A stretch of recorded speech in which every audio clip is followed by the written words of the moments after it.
Hey, everybody. Welcome back to How to Set New Year's Intentions That Work.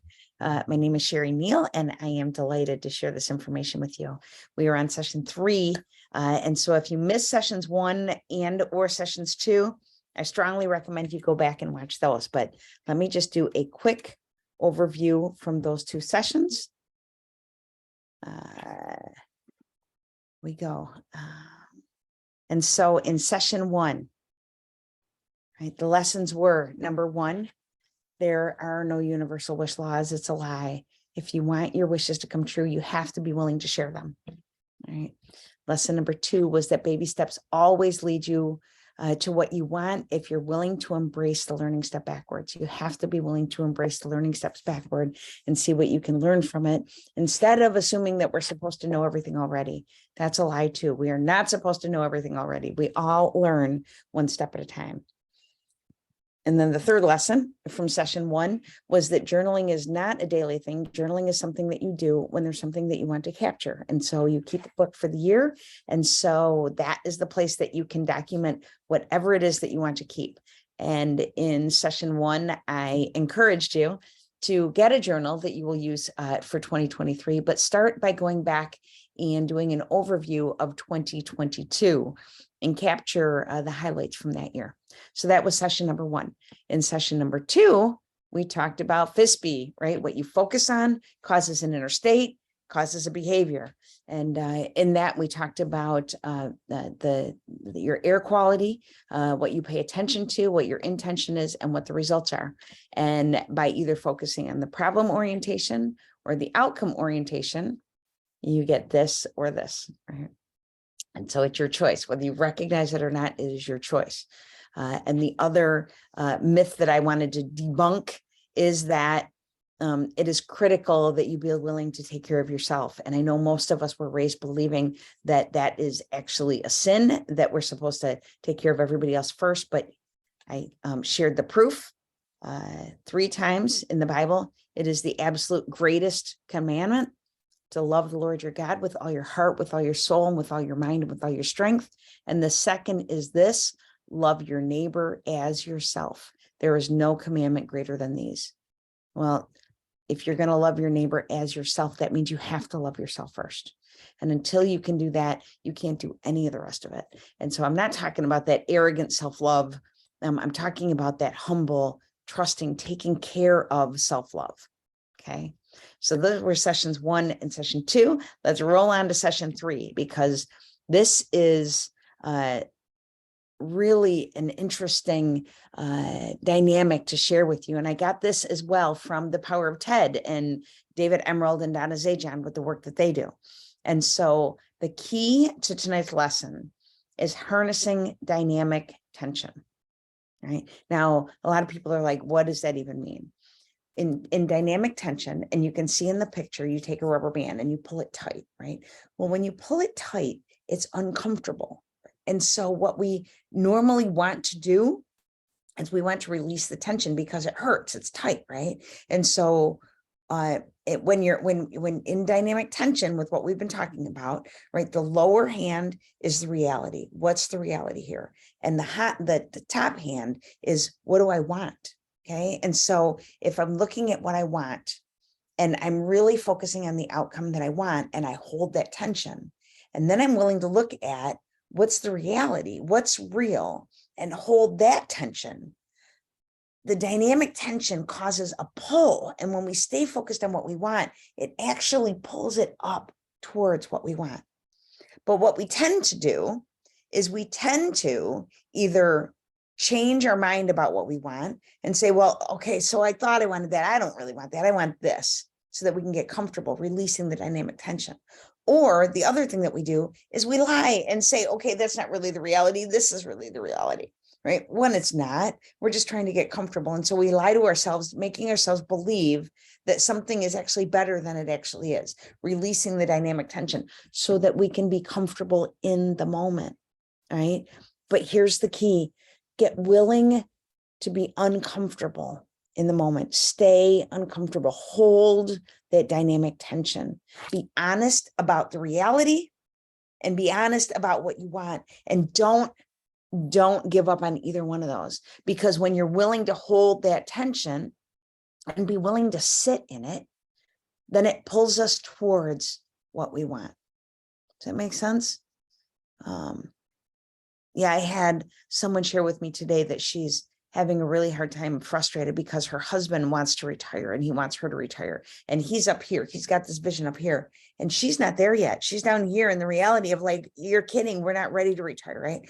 And so they've not been getting along. And I asked her what it could look like for them to be willing to sit in that uncomfortableness and just hold the tension, right? With her talking about the reality and what matters to her, and him talking about the vision and what he wants. And then just being willing to squish around in it together without it having to be something that either one gets defensive about, just staying curious. And so when we're willing to just squish around in that dynamic tension and be okay with not knowing, it truly is okay to not know, because it works itself out and it ends up happening however it's supposed to happen. So I want to bring a couple of things together, right? The baby steps and the dynamic tension. And so here is the dynamic tension coaching process. A lot of what we've already talked about. So the first step is identifying the vision or the outcome that you want, right? And as it says here, what do you want? If you had it, how would you know it? What would you say? What would others say on a scale of 1 to 5? How important is this to you? 1 is low and 5 is high. So getting really clear about what is the vision or the outcome that you want, right? For your New Year's intentions, what do you really want? And so just to challenge you, like, so, you know, one of the standard ones is like, I need to lose weight. Okay. Why?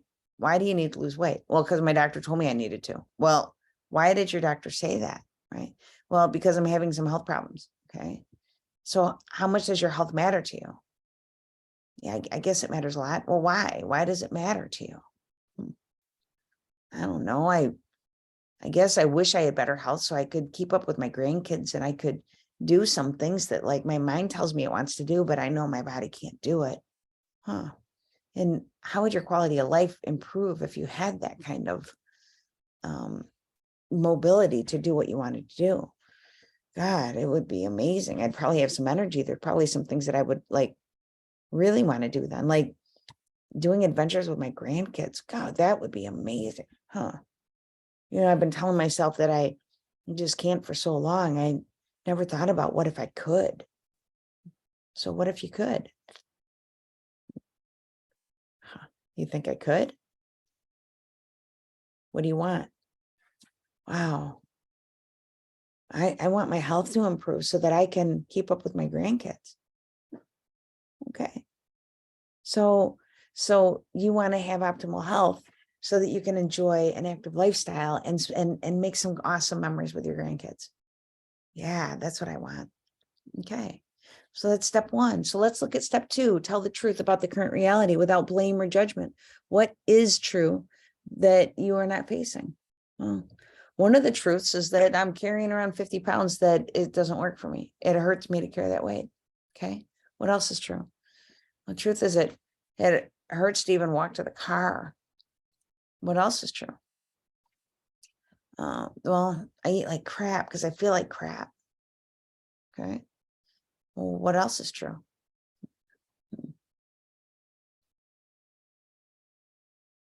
That I really don't make time to prepare my meals because I didn't see the value in it. What else is true? Well, that I have plenty of time. I mean, when I was working a lot, I didn't have the excuse to, I mean, I had the excuse of not having the time to be able to do this stuff. But now that I'm not as busy, my kids are grown, I don't really have that excuse anymore. I have time to make my own meals. I have time. Heck, I have time to actually exercise, I guess. Is that something you'd want to do? I don't know. Okay. But the reality right now is that you don't do those things, but you could. Okay. So that's step 2, right? Step 2A is identifying the strengths, right? What strengths are going on in your current reality that support the desired outcomes. Always, always list the strengths first. So, well, I have time. I have the resources. I mean, if I wanted to join a gym, I have the money to do that.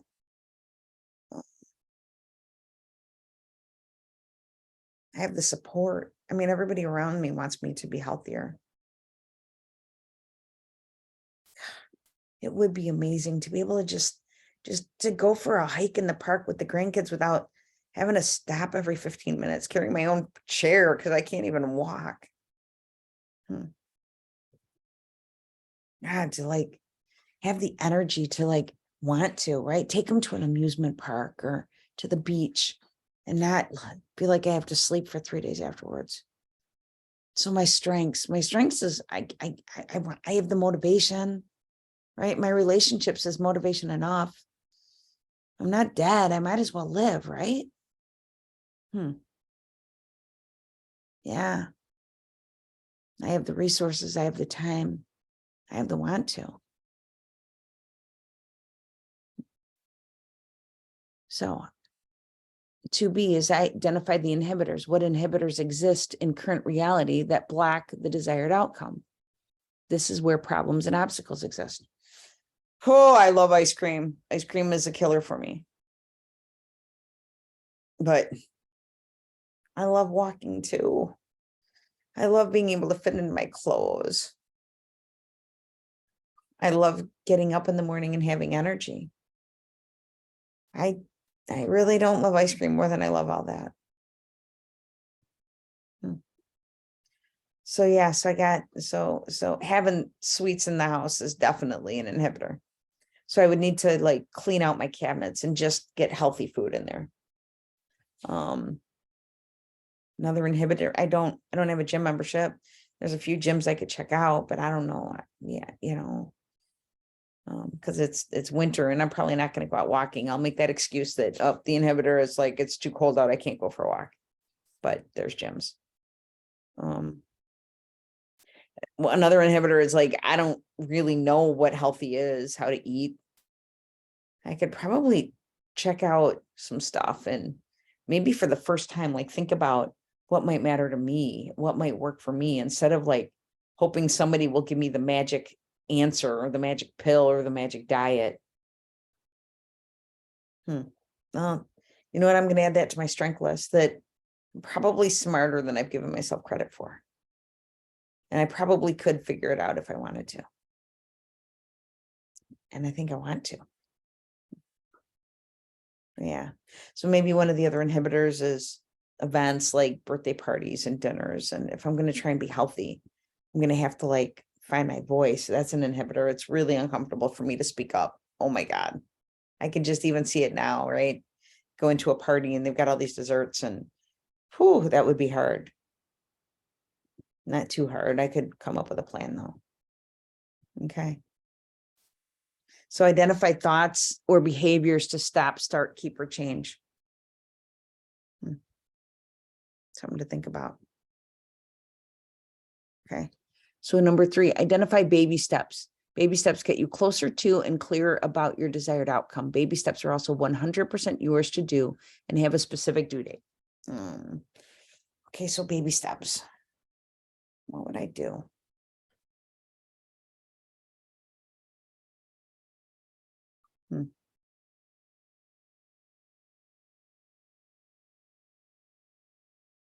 I'm going to make a commitment to stop buying processed foods. I know that's a big jump and maybe a little bit, but I really want to have like good food for me in my house. Maybe another baby step is to call my sister because she's really good at this. Maybe she could help me and support me in like coming up with some good meals that I could actually like prepare to get ready for it. I don't even have to start it right away. I could just like see if she'd help me learn how to make some meals and throw them in the freezer. So when I'm ready, I could do that so that I can take care and clean up my cabinets. And maybe I could just like ask around, find out like what gyms are and how much they cost and what they have, see if there's something I like. Those are a few baby steps. So that's the whole process of going through dynamic tension worksheet, right? And you're going to get this worksheet to be able to use and be able to walk it through. You can do that with anything. There's something else I want to share with you. So I went to see Tony Robbins, and at his event, he shared with us that I love this quote: whatever you hold in your mind on a consistent basis is exactly what you will experience in your life. So he shared that just like radio waves, right, that travel around the earth, we also have thought waves. And thought waves, we think the thoughts that we have are our own, but they're actually not. We actually tune in to what resonates with us. So if we're thinking negative thoughts and we tune into it, we find it, and that's what we listen to. But if we're thinking positive thoughts, we can tune in to thought waves to have positive thoughts. And so pretty powerful information. And then after that, I listened to John Acuff's soundtracks, and he talked pretty much about the same thing, that we all have soundtracks that we listen to. And to change our soundtracks, we can change it. We can listen to whatever we want. And so having the awareness and the creativity to choose new soundtracks that we want to listen to. So instead of the soundtrack, oh my God, I need to lose weight, I hate myself, we change it to, I love myself so much and I want to be the healthiest I can be, right?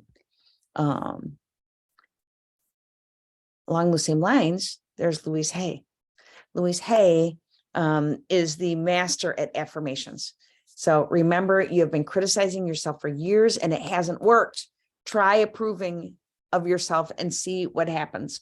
So she recommends that you actually write up different affirmations that you say to yourself to change your thought waves, right? I love every cell of my body.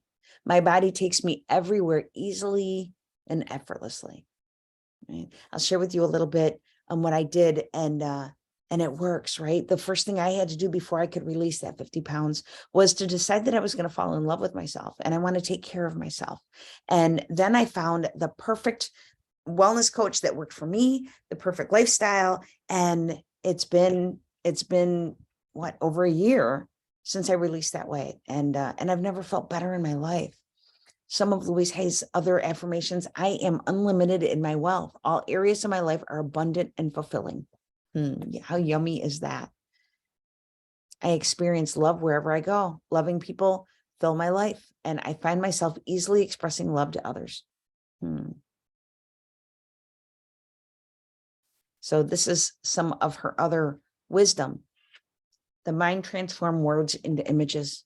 Saying, I don't want to be fat, conjures up mental pictures of a fat person, which reinforces the very thing we're trying to avoid. What negative self-image do you want to erase? What positive attributes can replace them? Express each as a phrase that creates a positive mental picture. Practice every day. At the end of 2 weeks, you will feel differently about your body. Okay, just some words of wisdom. So what I did was, I was so tired of the tapes, of the soundtracks that were playing in my mind over and over and over again, that I committed to these 12 affirmations. Actually in 2018, and then I reaffirmed them in 2019. My first one: I adore and I'm grateful for the ever evolving manifestation of my spirit, right? So no matter how bad I screwed up, or what my mind was telling me about how I showed up or didn't, right? I could adore and be grateful for the ever evolving manifestation of my spirit, no matter how she shows up. Number two, because God lives through me, I get to be an incredible gift to this world, right? In my mind, it was arrogant to say I'm an incredible gift to this world, but because God lives through me, I get to be, right? So saying affirmations that I actually can believe. Number three, God created me as a beautiful, smart, articulate woman and is happy to remind me of that anytime I start to forget. Now, I didn't believe I was beautiful, smart, and articulate, but I don't get to argue with the fact that God created me as a beautiful, smart, articulate woman, right? And so this was a way to get around me arguing with my affirmations. Number four, I am loved, worthy, enough, and deserving of all good. And there's nothing I can do to change that. See how I did that? So that like, I can't argue with it. I can not believe it, but I can't argue with it. And then number 5, I matter as does what I bring to this world. So it's crucial that I take care of myself. Right? It's crucial that I take care of myself. Number 6, I am divinely guided at all times for all I dream of and more. Yummy. Number 7, I actually use when I'm dealing with a huge conflict or something that's going on, right? Thank you, God, for the immense blessing in this situation. And no matter what I'm struggling with, I hold the space for that just to see what it is, to be able to learn from it. And then the rest of them, right? Just to up like how I want to contribute to the world. With every breath I take, I am drawing to me fully paid speaking engagements and coaching clients that bless all involved. Number 9, I thoroughly enjoy managing my finances, and I am grateful for the abundance that flows through my life that allows me to provide for myself, save, invest in my dreams, bless others, and play, right? Fun. Number 10, my book is guiding and lifting millions of God's kids into transformation. That is my dream. Number 11, I am in a relationship that makes companionship fulfilling and fun. Waiting for that one. And then number 12, I am gentle with myself. That's a hard one that I'm still working on. But I have these, and I used to say them twice a day, like over and over, just to get them into my body. Now I say them like once a week, and I need to go back to more of that. I love what John Acuff said, is a soundtrack without action is just a fortune cookie. So I can say all those things that I want to, but the key is, right, what baby steps am I taking? So being willing to do that worksheet and determine the baby steps and actually do them. I love this quote. Ask yourself if what you're doing today is getting you closer to where you want to be tomorrow. That's the key, right? For setting ourselves up for success with New Year's intentions, that is the key. So I challenge you to use this worksheet this week. Go ahead and jot some things down and see if you can come up with your plan for setting new intentions. And we will see you in session 4, where we put it all together and make a plan. We're going to do a 4-step process for making your wishes come true, and then make your plan to set you up for success, to truly create a life that you love so that you can be free in 2023. So until then, take care and have a great week.